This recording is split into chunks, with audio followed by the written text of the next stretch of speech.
Well, hey everyone, and welcome back to Tactical Review. Hopefully, as you guys know, the last time we attempted a live stream, it didn't work. So, hopefully, everything keeps going well tonight. And yeah, hopefully we have some time to hang out here together and catch up. I am not, in fact, dead. I have just simply been very busy, which has prevented range time and editing of the videos that I do have in the wings. And then with my ISP problems, I haven't been able to hang out with you guys on Wednesday, and I've missed you guys. And yeah, and the flip side is that I've gotten so used to not being able to stream on Wednesdays that we're making this up kind of as we go. Screw it, we'll do it live, right? Brownies, welcome. Randall, I've just been unable to do this. Interestingly, the issues I was having were not really preventing us from being able to stream like Netflix, or I could watch YouTube videos, we could watch Disney Plus. It was simply I was having serious frame dropping whenever I tried to stream out. So been working with my ISP over the last few weeks. They actually installed some new equipment for the area based on the problems I was having. And so far this evening, I've been streaming for about a half hour now, including testing and everything, and I've dropped 0 frames. So fingers crossed we're going to have a great connection, and the conversation, well, that's poor on my part. So, and we've got Elias over in the live chat. I asked him fairly late in the evening if he would be able to join, and yeah, because I wasn't entirely sure that my internet woes had been fixed to the point that we would be able to do this. And so that's why Elias is going to converse with us over in the chat tonight. Hopefully next week he can be, over in this area right in here. We have a really good conversation, I think, that we're wanting to have concerning mask mandates and some different ways of looking at that. And by and large, I'm going to stay out of that territory tonight so that we have some conversation for a different time.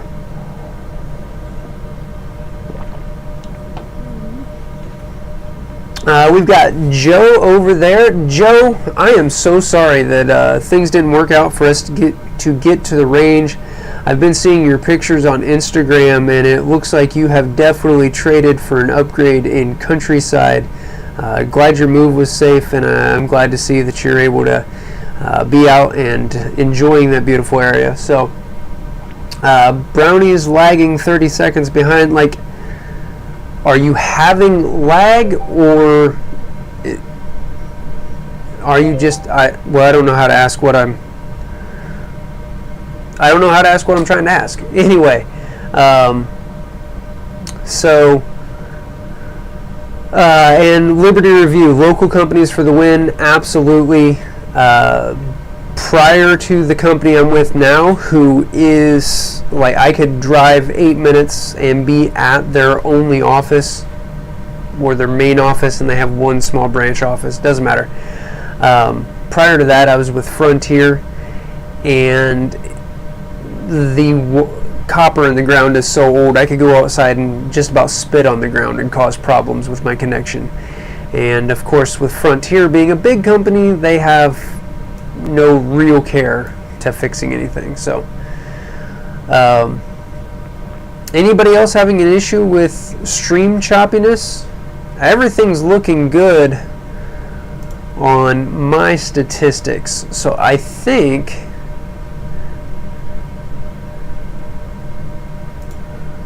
pull stats up. Yeah, I've had no dropped frames since I've connected to YouTube tonight. Can't replicate the bug, closing won't fix. Josh Roberts has joined us. Welcome. Glad you've joined. And we've got Brastard. Man, we've got the whole crew back together. I'm so glad that you guys were able to join. I know that evening times fill up quickly, and so thank you guys so much. Just humbled. Oh, cell signal? Yeah, all bets are off there. So just things that I can preview. Some of this you guys have seen on Instagram, but things that we've got coming up that I'm going to want to do some videos about. I was finally able to get some of the Wolf 300 Blackout. The second shipment sold out about as fast as the first shipment, and it was twice the price. So aside from those couple of stuck rounds when I was putting that whole case through the Palmetto State AR, I have been very happy with Wolf overall. I'm sure you guys have had similar results, so I will be looking forward to getting this out on the range and doing some chrono testing on it. I still have just a little bit of my LAX and a little bit of American Eagle, so we'll be able to look at some velocity comparison there. They're all around 147 grain pills.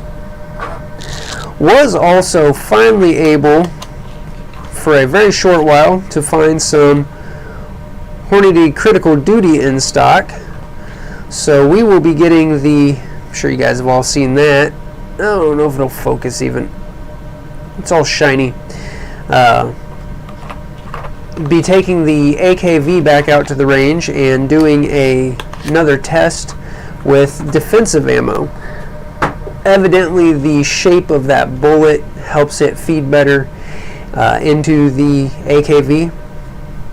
That said, if you're a Spear Gold Dot person, I would say that the AKV is still worth a look, because it looks like I am the minority in my AKV not wanting to eat my gold dots. Chad Wiley himself has fed his AKV gold dots. Texas 2A Video ran gold dots through his. Eric at Iraq Veteran 8888 fed his AKV gold dots. So I'm just unlucky that I have like a quarter or a half a case of gold dots in the safe, and one of my 9mm won't eat them. All right. Josh got that 7-inch AR pistol. Awesome.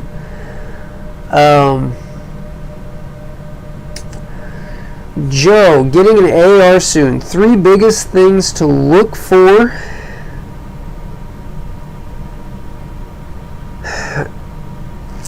Of course, he's asking all of you guys' opinions too, so absolutely feel free to chime in.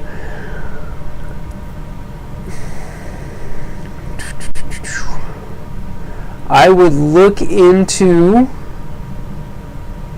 what the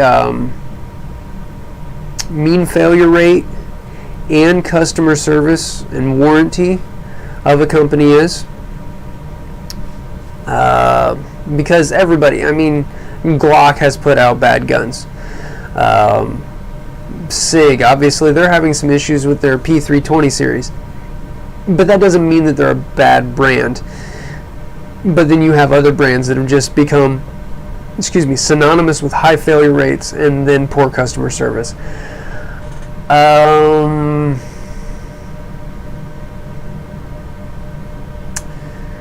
Man, other than that, I feel like I would need some kind of quote-unquote mission parameters before I made a lot of recommendations.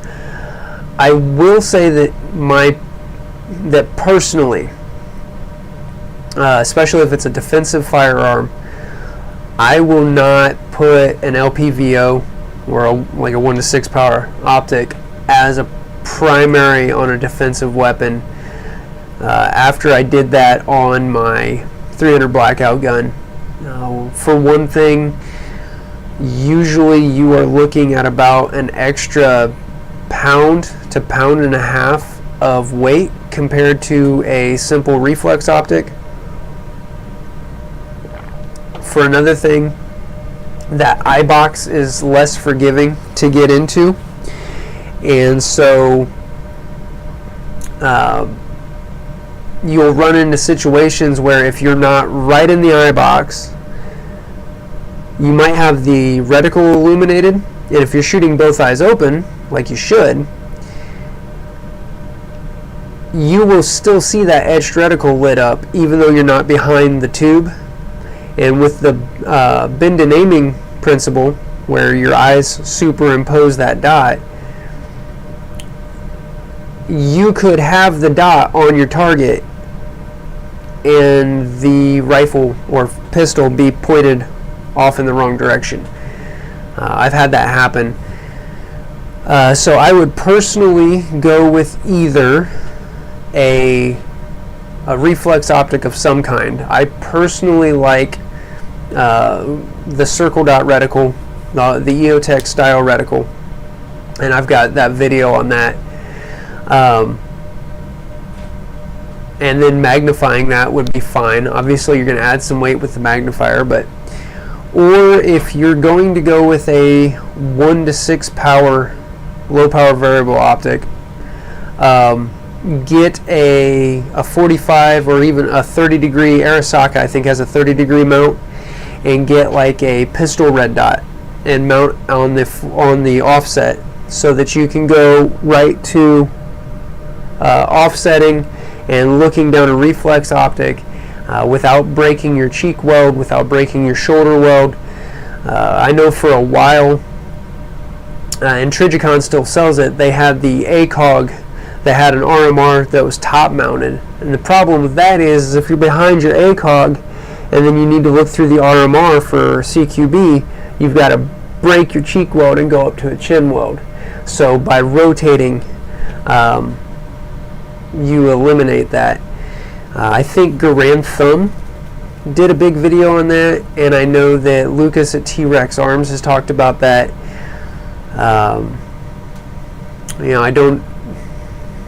Lucas is a fast shooter, and as far as getting on target and hitting what he's aiming at, I feel confident that he usually knows what he's talking about.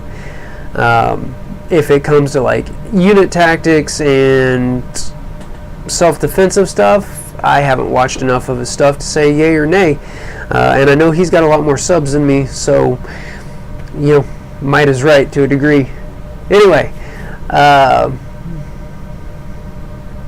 Randall, you can lead an AK to the range, but you can't make it eat.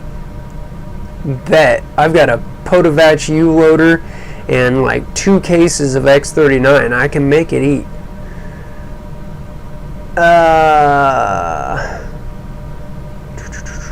Do it all build. Mission parameters are essential to do it all. Battle rifle.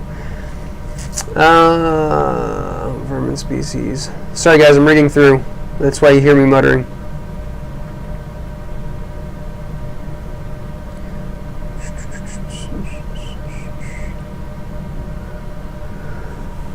Okay.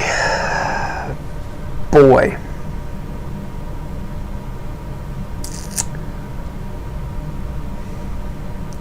A do-it-all AR.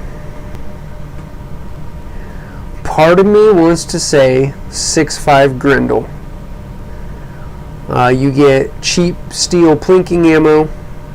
You have multiple different loadings to do different things. But I think that the Grendel wants a 16 plus inch barrel. I don't have anything in 6.5, so guys, jump in the chat and tell me if I'm wrong.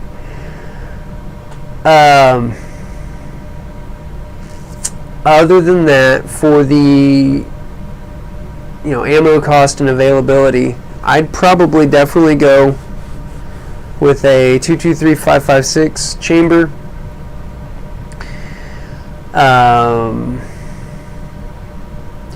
Twist in 9 is probably ideal. I know twist in 7 is very, very common, but it's going to like the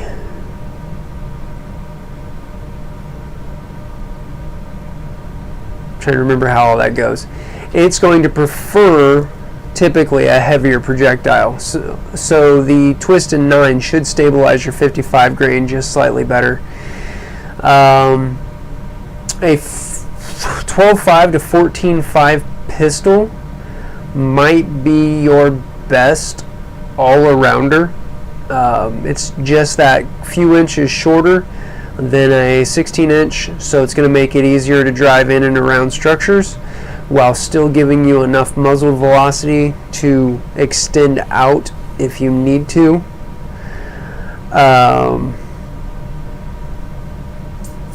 But that said, there's been a whole lot of bad guys taken down with a firearm that's basically 16 inches over in the sandboxes. Though I don't think that's entirely true, because I'm pretty sure that the mil-spec M4 is a 14.5 barrel. So that takes us back to a 14.5 pistol. .5 Grendel is popular.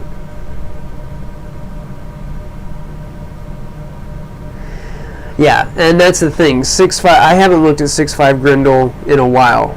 Of course, right now any ammunition is hard to come by. I'm fairly certain that, well, I guarantee you that, guys, that right now I'm kicking myself for not picking up a press and some dies and starting to pick up components when everything was still cheaper, and then just setting it aside. Instead, what I said was, it doesn't make sense for me to reload 9mm at 14 cents a round when I can buy it at 18 cents a round. And that was absolutely true. I stand beside that.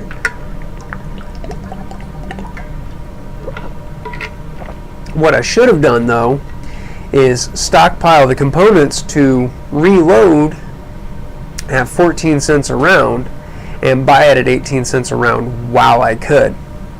I didn't do that. I'm still trying to get my head around the whole kind of prepping mindset. So anyway,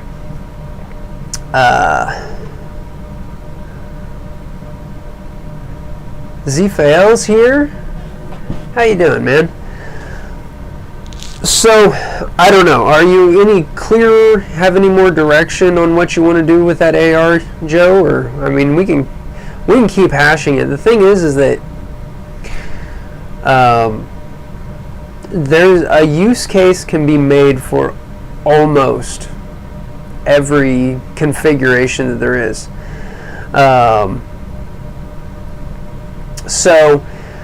One thing I will say is, if you're going to go 5.56, by and large, get the longest gas system you can get in the barrel length you choose. So I know, like, carbine length has become really popular, and it's not that it's unreliable, but I think that you can get man, I just watched the TFB TV video on the new Aero Precision Thunder Ranch Edition rifles yesterday. And I don't remember if they said that they put a mid-length gas system. I think it was a mid-length gas system that they put in the 14.4 version and the 16-inch version of that rifle. And it just smooths out that recoil impulse and stuff. So if you decide to go 300 blackout, every gas system that I've seen is pistol length, which is why it loses so much lower percentage of its overall velocity as you get down even to a 7.5 inch barrel.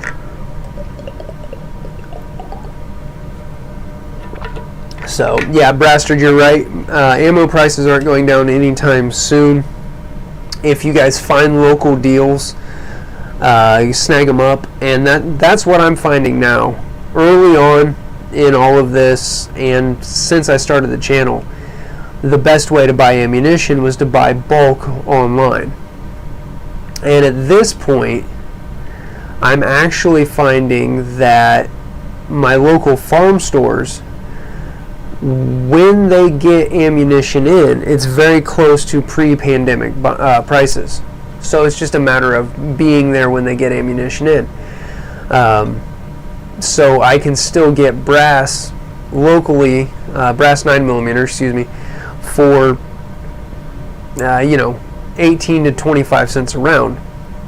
Well, the last time I saw Wolf steel case 9mm come in stock online, they were asking 30 cents a round for something you can't reload. That's dumb. I've still seen brass case 223 locally for 40 cents a round or so, but it just goes out of stock really quickly. So keep an eye on your local Academy Sportses, your local Rural Kings and Big R's and places like that. You're not going to be buying it a case at a time, but you could get a few boxes at reasonable price. So reloading components are out of stock and fairly hard to find. However, reloading equipment doesn't look like it has spiked in price the same way that firearms and ammunition have. So like I said, that's my next purchase, I think, is a 4-turret press, and we'll go from there. Good deals on AR-10 uppers. PSA when they come in stock. I mean, the question that you have to that I need to ask is, whose lower do you have? Because keep in mind that AR-10 is not a standardized platform in the same way that AR-15 is.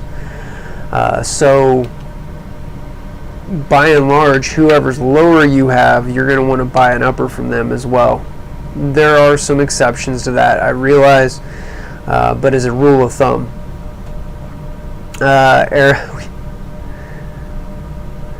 well, okay, here's the thing. Right now, everybody's out of stock on everything. So I've not dealt directly with Arrow's customer service.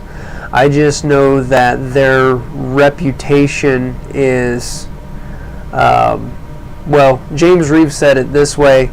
He used to think that it's this cheap it can't be good, and now his opinion of Arrow Precision is it's too good to be this cheap.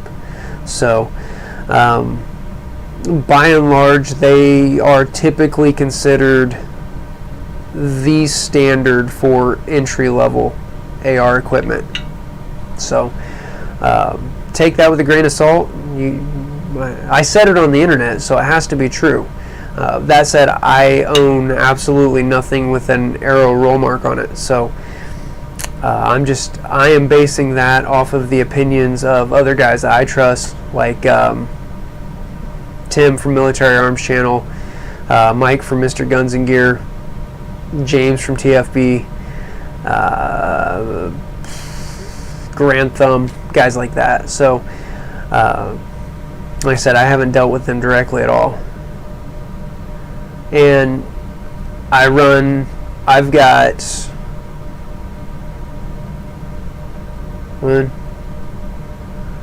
I've got 2 Palmetto States riding on Anderson lowers. I put a Palmetto State lower under that Brownell's AR-180 upper.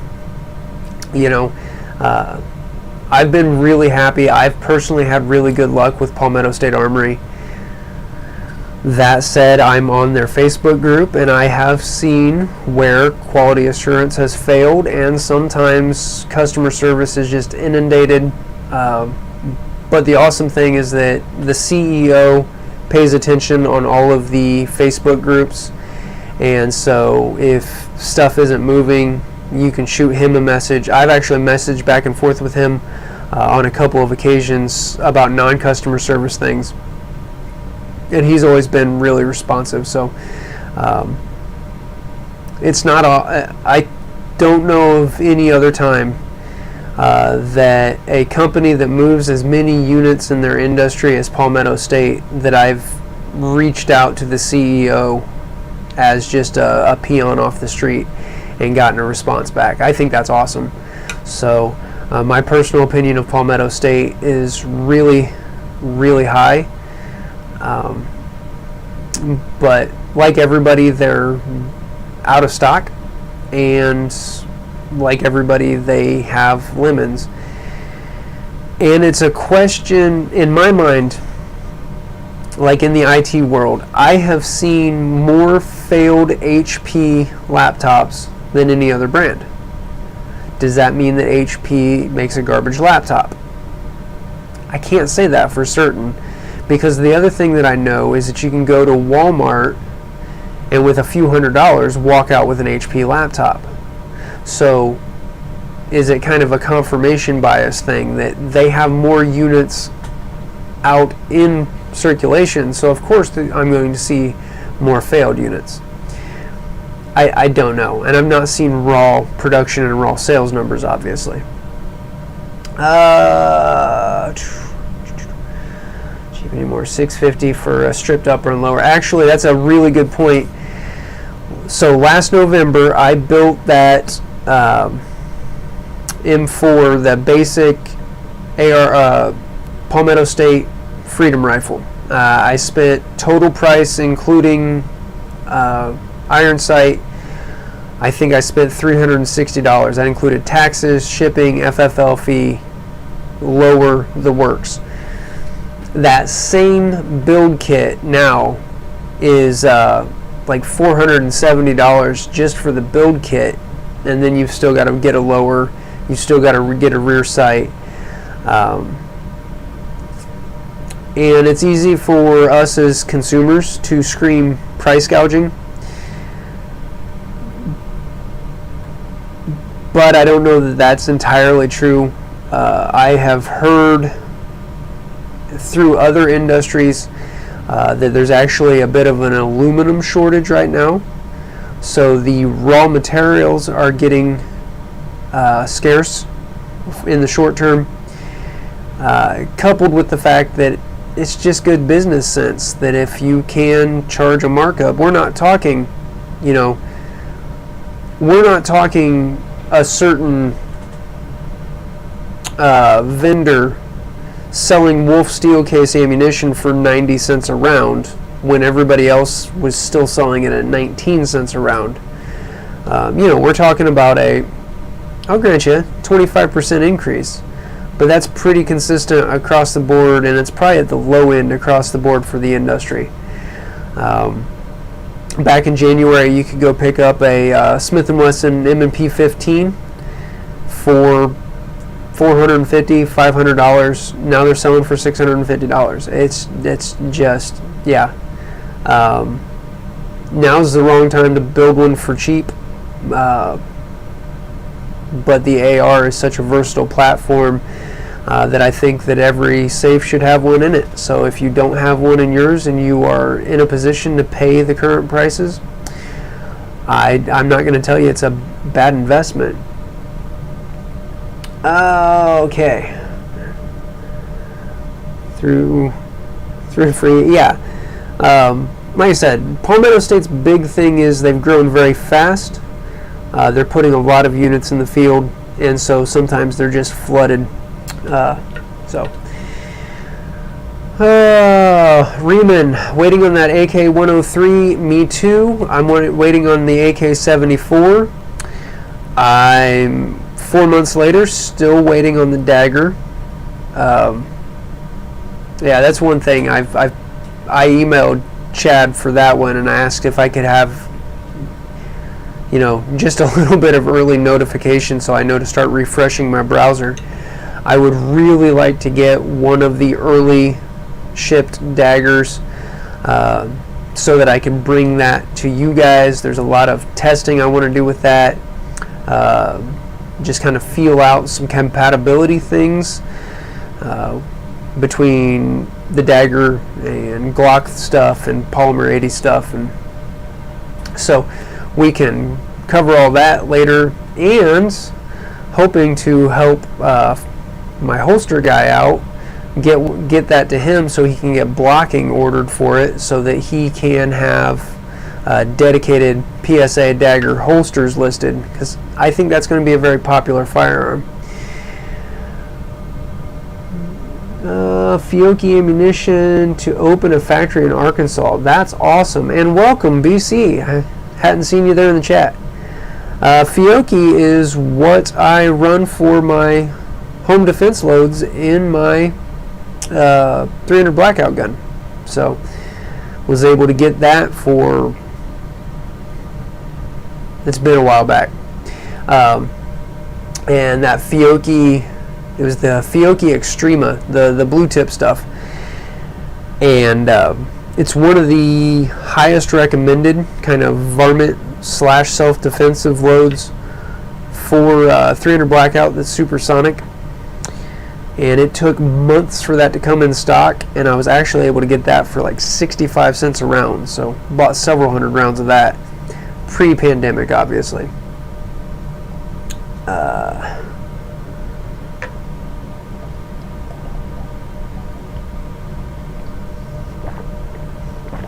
Mid-level brand for ARs, sub MOA.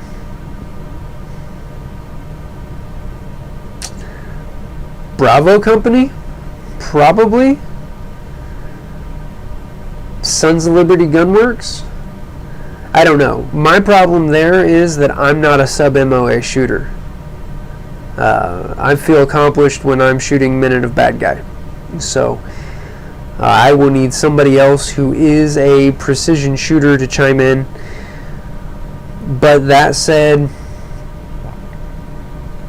you got to have good ammo and be good on the trigger yourself to go to guarantee sub MOA with a gas gun. Not impossible. Most of the guys I watch are easily able to do that, but they know what they're doing. Ironically, most of them have military training, so you'd be in good company there. Shiba makes junkiest laptops. HPs are pretty good on commercial models. You can write any computer code.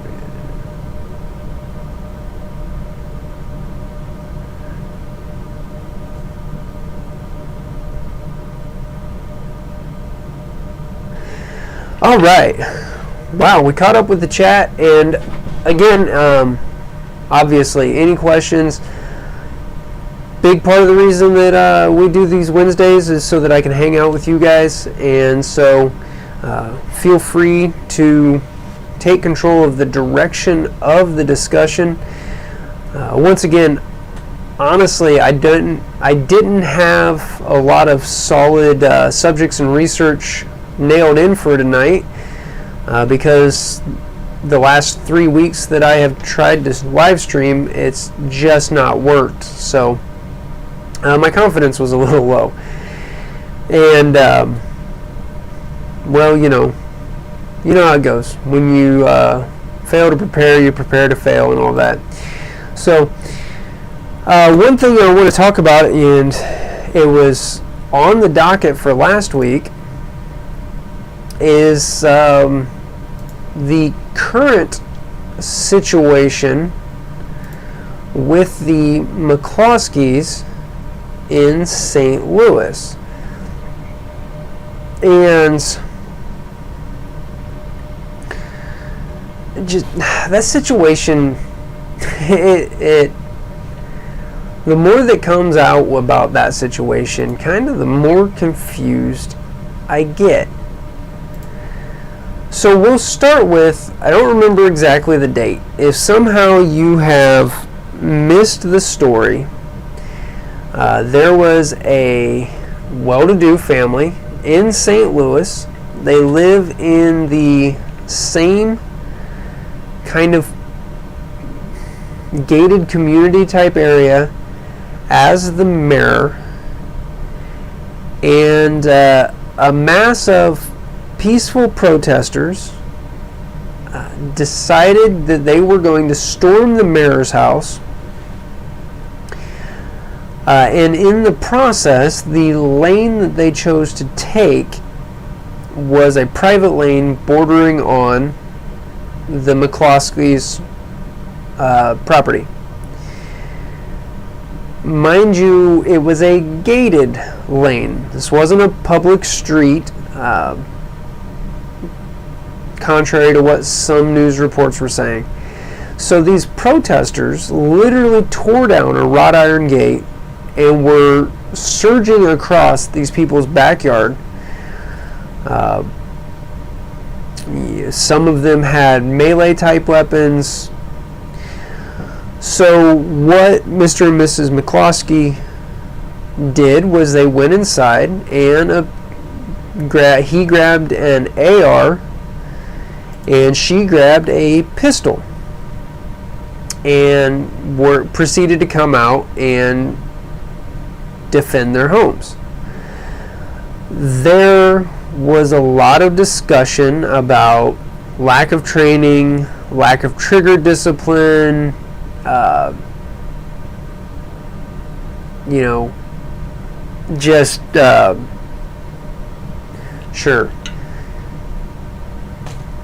covering people with a muzzle when they shouldn't have. And there was a lot of discussion to be had, and when it happened, I was wanting to kind of talk to you guys about it.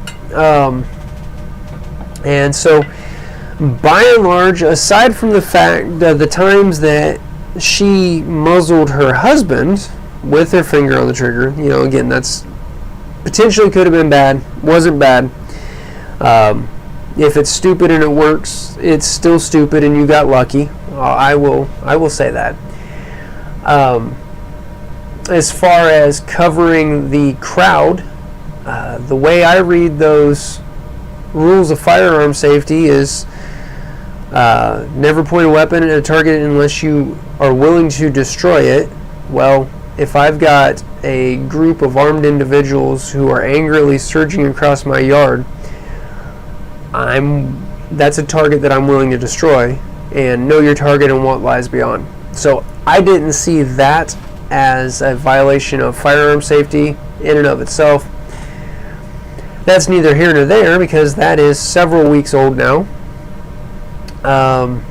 The couple was first their weapons were seized, and then they were arrested and charged with felony brandishing and some other trumped up charges. And these were all things that I've wanted to. This is 2 different weeks of things that we just didn't get to talk about on stream. And Riemann, I'm coming back around to that.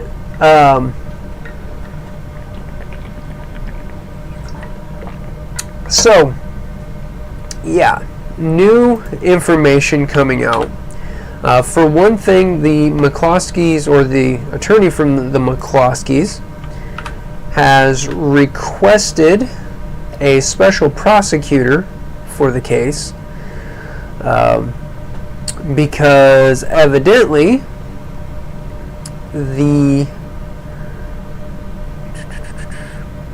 St. Louis Circuit Attorney Kim Gardner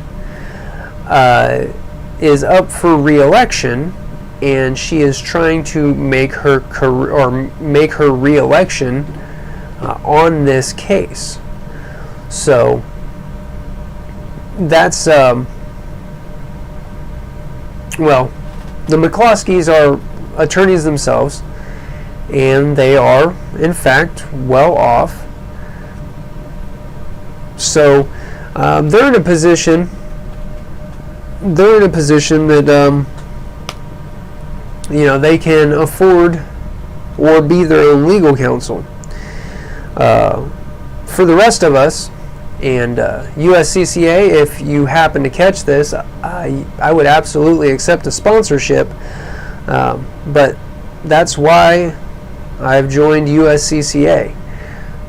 They cover legal costs up to whatever amount is set on the plan that you have, and then they also cover you for civil litigation. Again, that amount depends on which plan level you're on. Because you never know when your life is going to be at risk, and you're going to take care of that problem, but then be faced with a fight after the fight with a prosecutor who's looking to make a career or is up for re-election.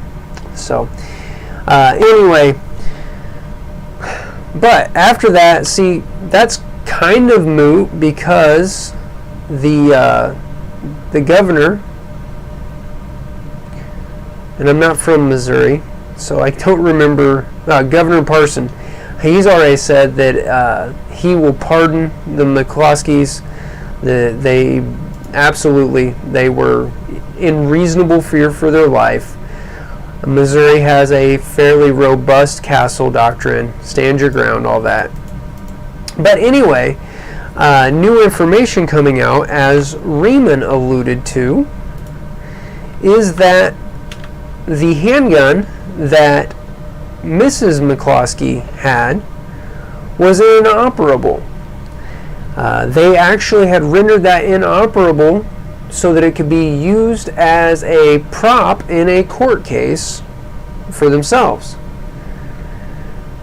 Furthermore, if you read that Ammo Land article that I just linked, evidently they had no ammunition for the AR-15.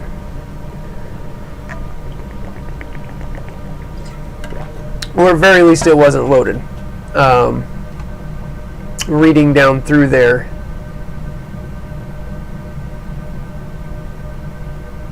yeah, it has been reported the police did not find any ammunition for the rifle Mark McCloskey possessed at the time of the incident. Guys, that's a dangerous gamble. I don't speak from a point of experience when I say what I'm getting ready to say. I speak from research with the hope that I never have to experience for myself a life or death self-defense situation.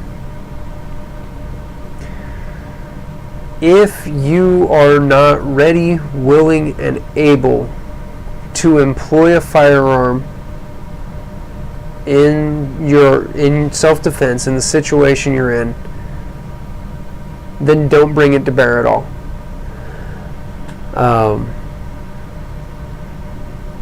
In this case, they got lucky.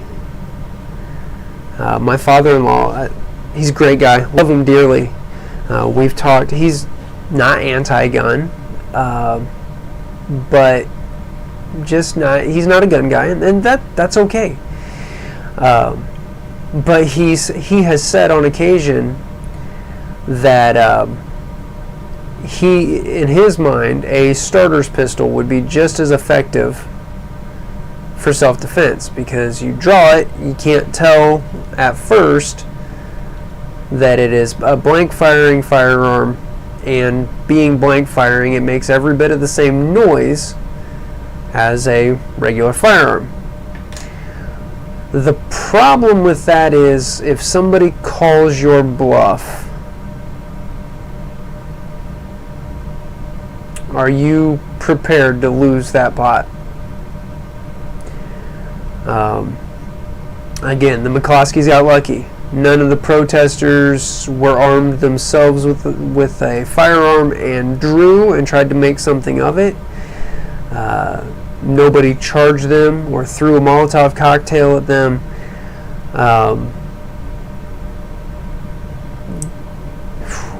Yeah. I mean, that's worse in my mind than carrying with an empty chamber, which I think is already a terrible idea. That's like saying, I don't have to wear my seatbelt, I'll have time to put it on because I'll see that I'm getting into an accident. That's asinine. But anyway,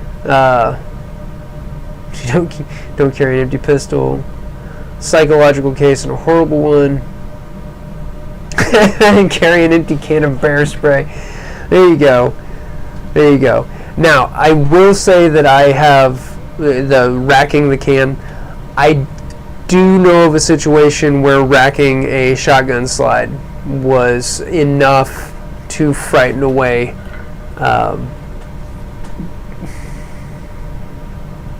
I don't know how serious, how intent the individuals were. Honestly, I think that they were kids planning to prank a friend. And the worst worst case scenario is it would have been a TPing. And keep in mind though, I live in the middle of a bunch of cornfields. My situation, my experience may not be commiserate with the rest of the country. So, yeah, anyway, I'm sure there is a lot more to glean from the McCloskey situation. And who knows? Mr. and Mrs. McCloskey are left-leaning individuals, at very least left of center, and they are being eaten by their fellow left-leaners. So I don't know what this is. I feel like all of 2020 is definitely challenging some people's political views. And I guess if there's any good time to have that really challenged and stretched, it's probably on an election year. Of course, there's also the good possibility that the fact that this is an election year is the reason that some of this stuff has slid so far sideways, like running over a fresh pile of crap on the road. But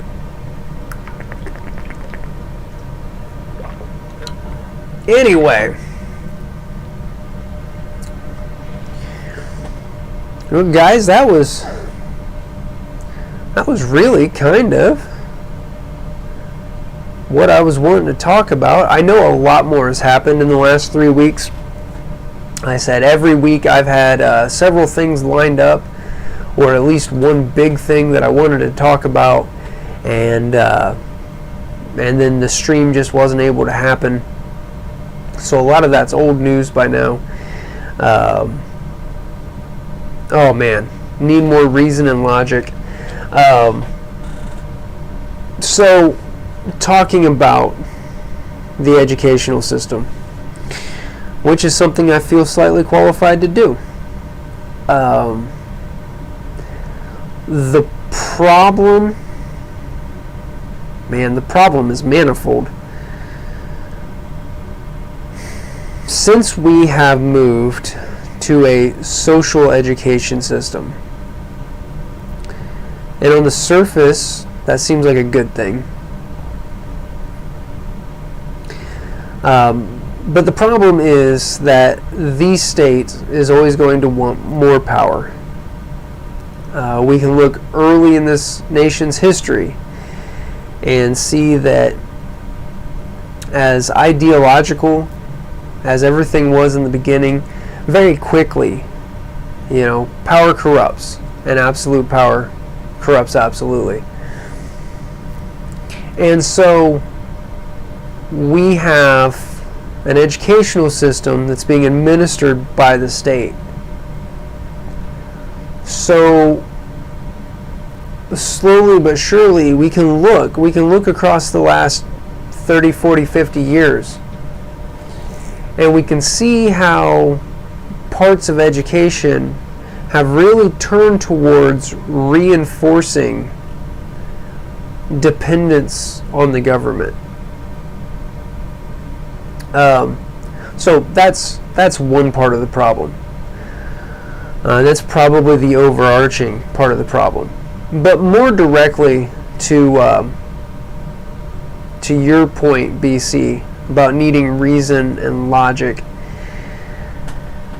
is that, and it's the reason that public primary schools really don't prepare students for the real world very well. It has to do with the fact that a public school's funding is based on their graduation rate. Graduation rate, in part, is based on getting kids passed through the levels so that they can graduate. To that end,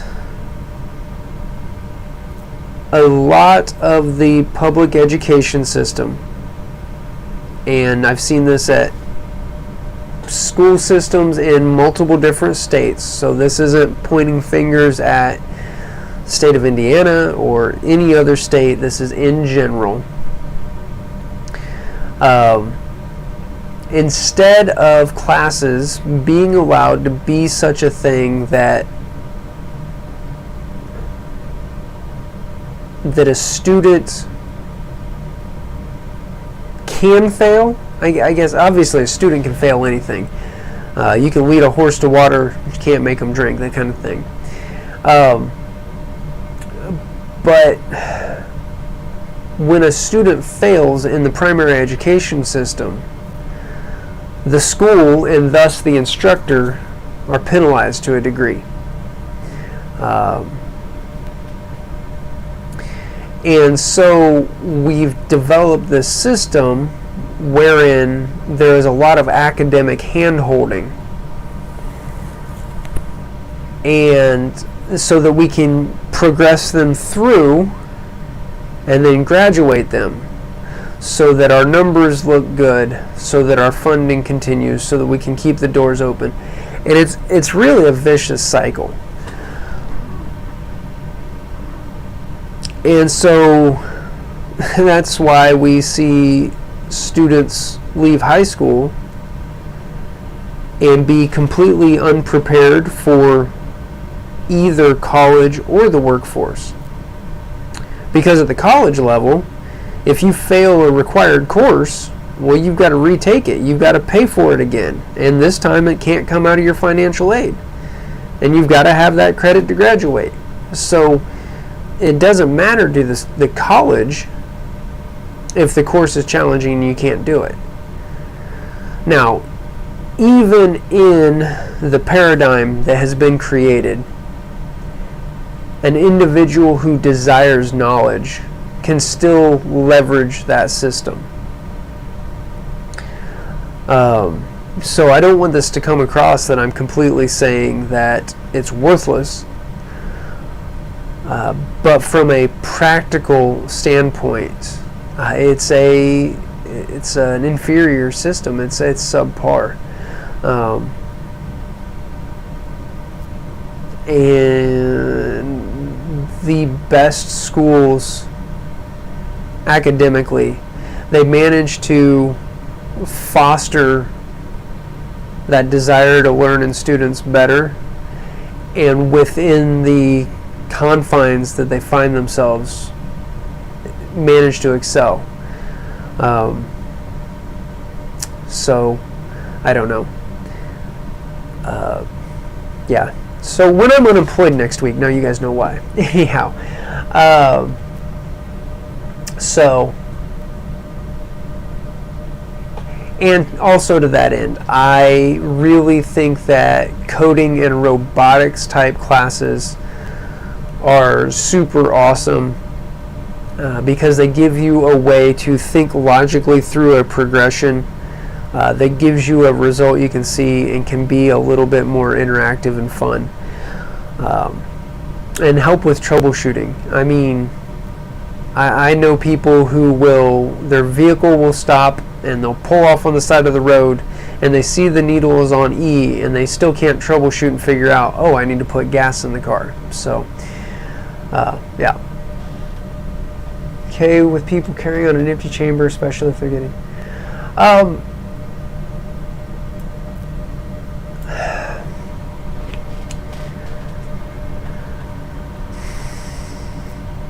my issue with empty chamber carry is simply the fact that if the worst happens, usually you're going to realize that you are in a violent encounter that is going to require your firearm at a range of 1 to 3 yards. So 3 to 6 feet, or excuse me, 3 to 9 feet, you know, or call it 1 to 3 meters. It's not ideal to unholster and rack a slide. So I don't disagree that while you're getting comfortable, I definitely walked around all day on an empty chamber as I got comfortable transitioning to appendix carry. So I'm not going to say there's not a place. I do think overall that my illustration of trying to put your seatbelt on during an accident in progress is probably still accurate. But different strokes for different folks. You know, I'm not the be-all, end-all of any knowledge, and you guys could go back and nitpick any of my range footage and, you know, pick apart what I do wrong too. So I won't disagree with you, but I would never recommend empty chamber carry. Let's put it that way. That work for everybody? Yeah. And there are different firearms that change the dynamic of some of that too. So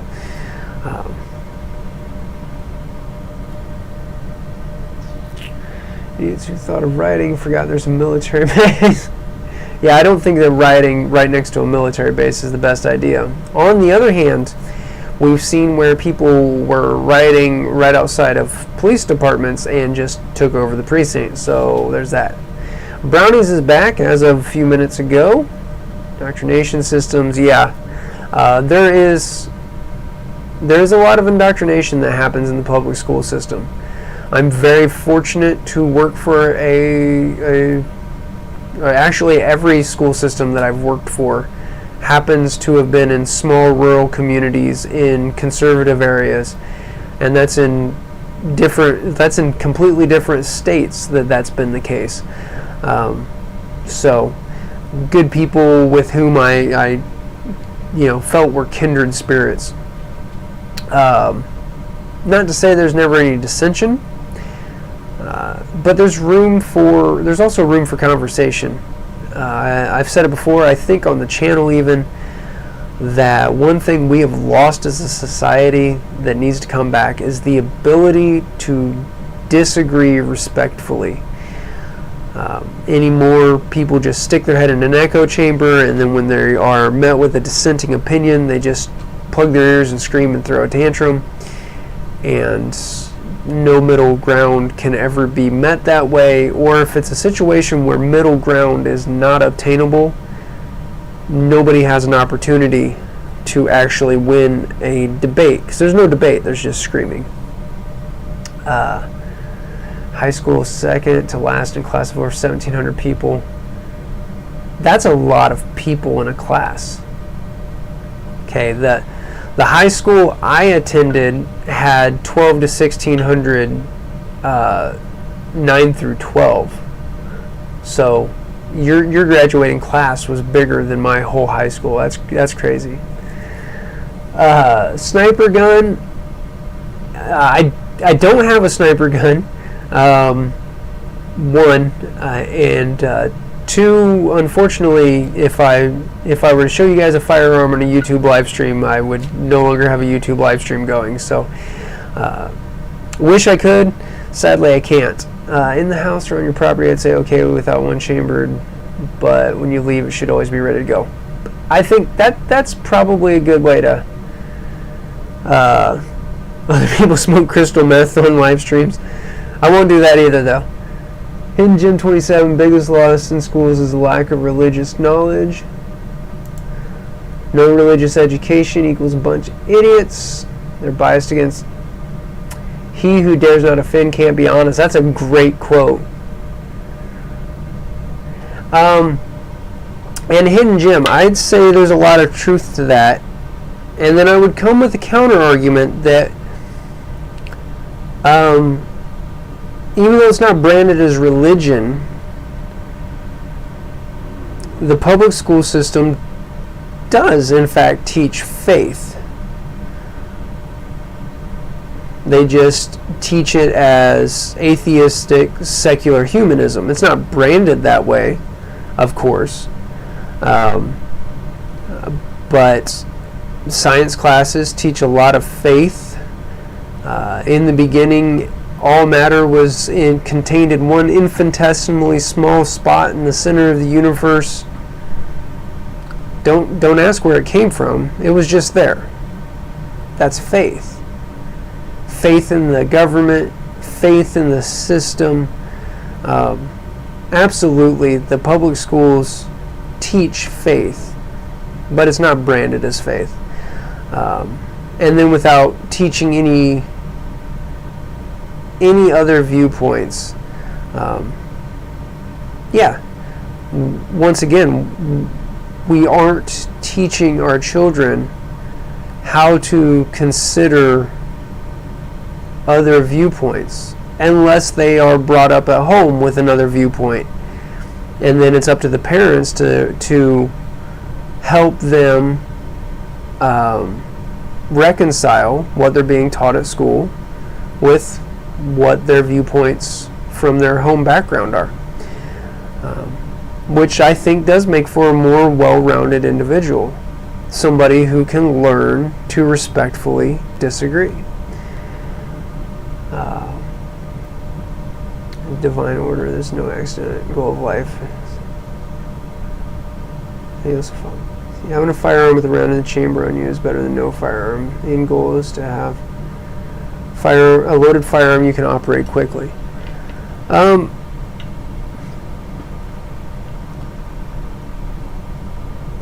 Man, you guys are giving me some ideas for some range sessions. Of course, part of my problem is going to be the ideal from threat identification. So on the flat range, typically it's going to be a shot timer beeping will be what you would consider threat identification. From threat identification to unholster first shots on target is sub 1 second. That's ideal. I think my fastest split to first shot on target ever has been 1.5 seconds. So it'd be interesting to start throwing in that mix of having to chamber around versus just drawing and shooting, and I'll see about getting some friends to come out on the channel who'd be willing to be on a video, and we might work through that,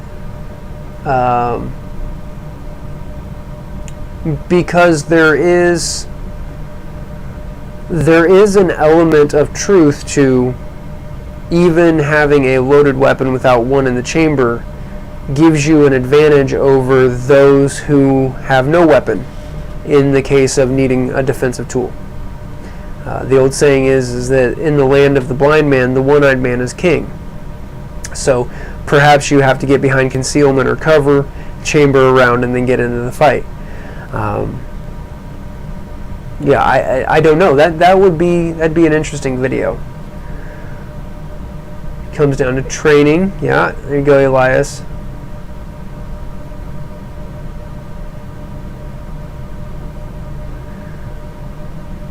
Find myself 828 from North Carolina. Welcome. You can train when in the chamber or not. You can train for either, but you have to have it down. Yeah, Elias, I think there's a lot of truth to that there. You can develop some pretty serious muscle memory. Because let's face it, even having one in the chamber, something can go sideways, and you find yourself with a click, no bang, and you have to tap, rack, and clear in the heat of the moment. And so that's probably slower than needing to chamber one in the first place.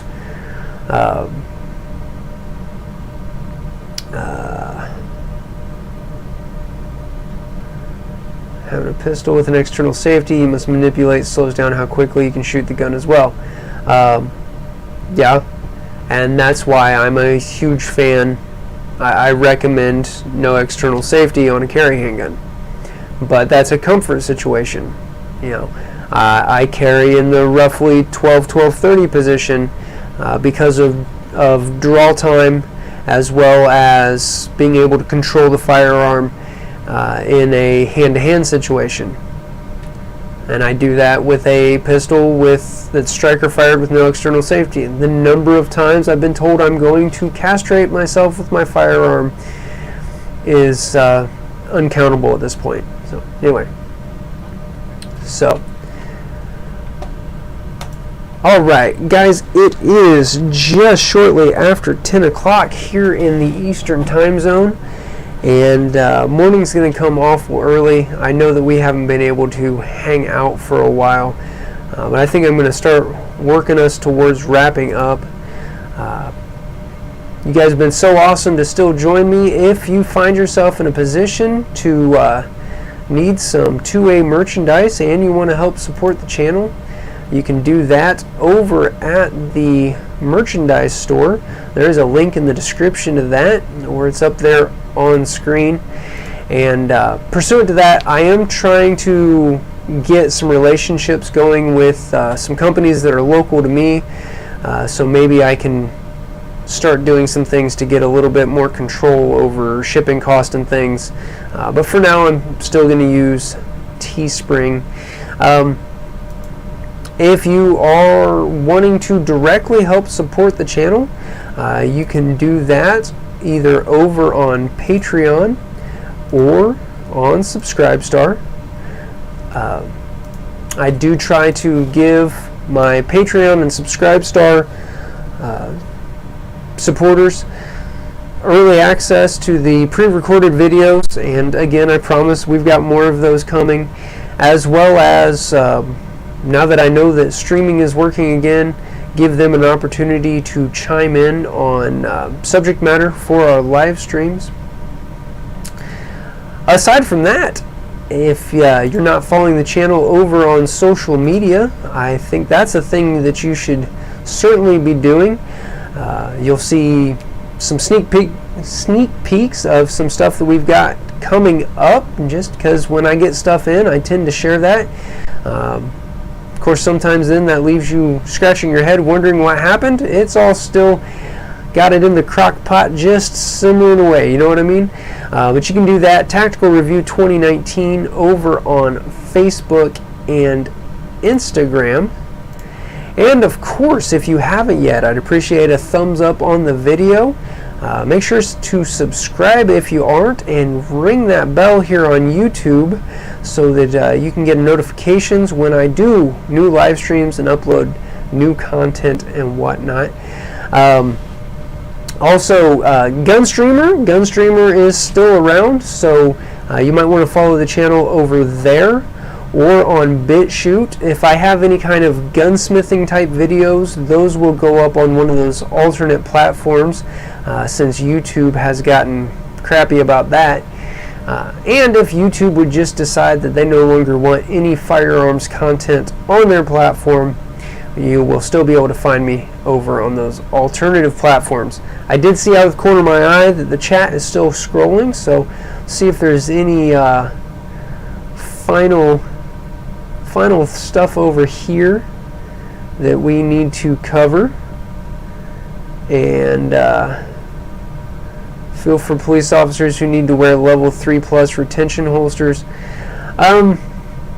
You know, though, the thing with those is usually if you have the opportunity, hang on, I think I've got this right out of frame. Oh, golly.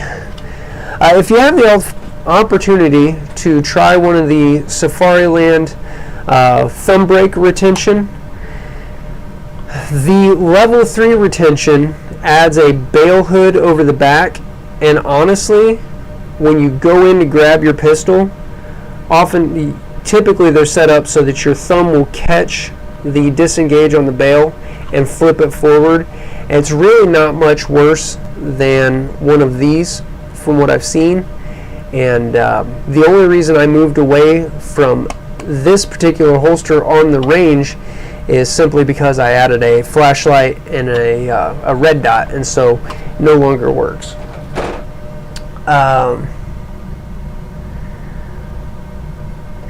Yeah, the ALS, it's awesome. Also for range belts, the QLS system is fantastic.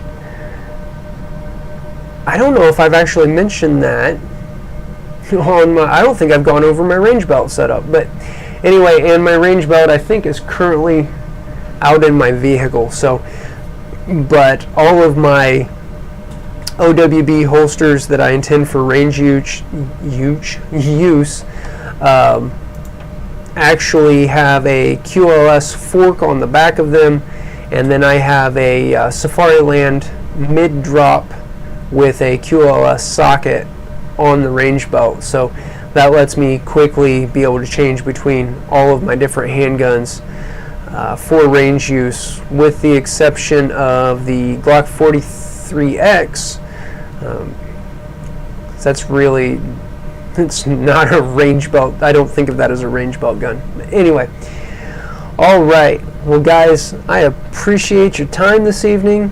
I am working on getting an LPVO comparison video edited and put together. I hope to have that up for a hopefully back to the traditional Monday premiere next week. So keep an eye out on that. I will be communicative on that, and my internet's working again, so at very least I certainly hope to see you guys again next Wednesday. Have a wonderful evening. We are through with Hump Day, so hope that your slide down to the weekend is a great one, and until next time, shoot straight, stay safe.